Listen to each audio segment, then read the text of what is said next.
গোলাঘাট জিলাৰ খুমটাইৰ বিভিন্ন অঞ্চলত সুৰক্ষিত অসমৰ বাবে বাটৰনাট প্ৰদৰ্শন বান আৰু জলবায়ু পৰিৱৰ্তনক লৈ সজাগতা সৃষ্টিৰ প্ৰয়াস গোলাঘাট জিলা বান আৰু জলবায়ু পৰিৱৰ্তনমূলক বিষয় হিচাপে লৈ এই সজাগতা কাৰ্যসূচী ৰূপায়ণ কৰা হয়। জলবায়ু আৰু বান ভয়াৱহ ৰূপ ধাৰণ কৰাৰ বাবে গোটেই বিশ্বতে ইয়াৰ প্ৰভাৱ পৰিলক্ষিত হৈছে।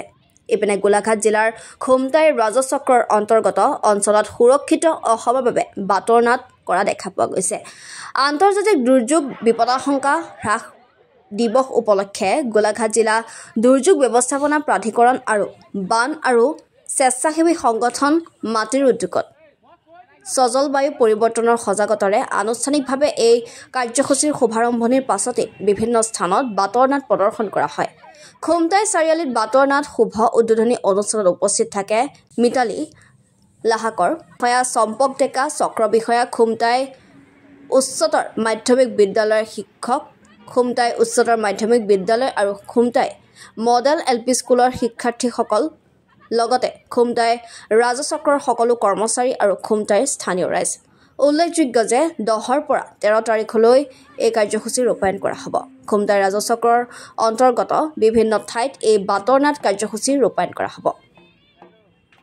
বাটৰনাট এয়া সুন্দৰ প্ৰদৰ্শন হৈছে অসম ৰাজ্যিক দুৰ্যোগ ব্যৱস্থাপনা প্ৰাধিকৰণৰ উদ্যোগত গোলাঘাট জিলা দুৰ্যোগ প্ৰাধিকৰণৰ সহযোগত আমাৰ খুমটাই ৰাজচক্ৰত এই সুন্দৰকৈ আমাৰ বাটৰনাট প্ৰদৰ্শন হৈছে আৰু এই বাটৰনাট প্ৰদৰ্শন কৰিবলৈ আহিছে আমাৰ NGO মাটিৰ যিসকল তাৰমানে আমাৰ কৰ্মকৰ্তা আছে তেওঁলোকে ইয়াত সুন্দৰকৈ প্ৰদৰ্শন কৰিছে।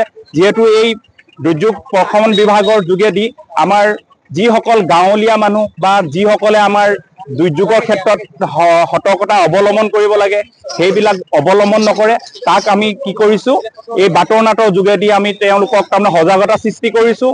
আৰু এই বাটৰনাটৰ যোগেদি তেখেতসকলে যিসকল কলা কৌশলী আছে তেখেতসকলে সুন্দৰকৈ প্ৰথমতে এটা বিহুৰ পথ জুৰি পেলাই সুন্দৰকৈ প্ৰদৰ্শন কৰিছে আৰু ইয়াৰ পিছতে তেওঁলোকে বজ্ৰপাতত কেনেকৈনো মানুহ নিহত হয় আৰু তাৰোপৰিও ইয়াত দেখুৱাইছে যে এই বজ্ৰপাতত নিহত হওঁতে যম ৰজাইনো কেনেকৈ তেওঁলোকক তাৰমানে স্বৰ্গলৈ লৈ যায় সেইটোও সুন্দৰকৈ প্ৰদৰ্শন কৰিছে।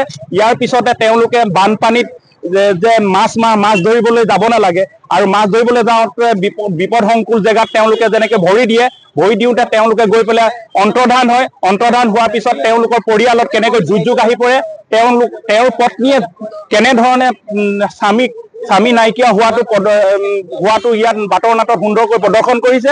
আৰু এয়া হৈছে আমাৰ খুমটাই ৰাজচক্ৰৰ এয়া অকণমান প্ৰয়াস বুলি ভাবিছোঁ।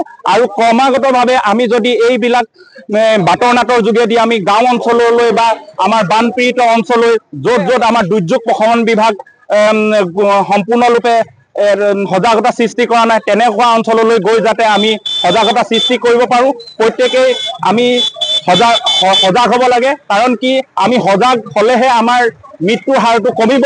আৰু এটা কথা কৈছোঁ মই তাৰ লগতে সংগতি ৰাখি, আজি যিহেতু আমাৰ সমগ্ৰ ভাৰতবৰ্ষতে কৈছোঁ যিবিলাক গুটকা পেকেট চাদা জাতীয় বস্তু আমাৰ কণ ছাত্ৰ ছাত্ৰীসকল তাৰ গ্ৰাহত হেৰি হৈ গৈছে, তাৰমানে হাবিয়া হৈ গৈছে আৰু তাৰ পৰা পৰিত্ৰাণ পাবলৈও তাৰমানে এতিয়া আমি আমাৰ এনেধৰণৰ বেচৰকাৰী সংস্থা মাটিৰ উদ্যোগতে আজি যি ধৰণে আমাৰ বাটৰনাট প্ৰদৰ্শিত হৈছে সেইবিলাকো যাতে এই বাটৰনাটৰ যোগেদি আমাৰ প্ৰদৰ্শিত হয় আৰু ভৱিষ্যত প্ৰজন্মক আমি উন্নতি পথত আগুৱাই নিবলৈ হ'লে এনেধৰণৰ আমি পদক্ষেপ ল'লেহে আমি উন্নতি পথত আগবাঢ়িম। আৰু এয়া হৈছে আমাৰ খুমটাই ৰাজচক্ৰৰ চমু প্ৰয়াস। আমি অসম ৰাজ্যিক দুৰ্যোগ ব্যৱস্থাপনা প্ৰাধিকৰণৰ উদ্যোগত আৰু গোলাঘাট জিলাৰ দুৰ্যোগ ব্যৱস্থাপনা প্ৰাধিকৰণৰ সহযোগত বানপানী, বিজুলী ঢেৰেকনি আৰু জলবায়ু পৰিৱৰ্তনৰ সন্দৰ্ভত সজাগতা সভা এখনি বাটৰনাট হিচাপে আমি কৰা হৈছে মাটিৰ NGO উদ্যোগত। আমি ভাবোঁ খুমটাই ৰাজচক্ৰৰ অন্তৰ্গত যিসমূহ বজাৰ অঞ্চল আছে তাত আমি 10ৰ পৰা 13 তাৰিখলৈকে বাটৰনাট মাটিৰ উদ্যোগত কৰিম আৰু ইয়াৰ দ্বাৰা স্থানীয় ৰাইজৰ যিখিনি প্ৰাকৃতিক দুৰ্যোগত ভুগিবলগীয়া হয় তেখেতলোকৰ উপকৃত হ'ব বুলি অনুভৱ কৰিছোঁ। ধন্যবাদ।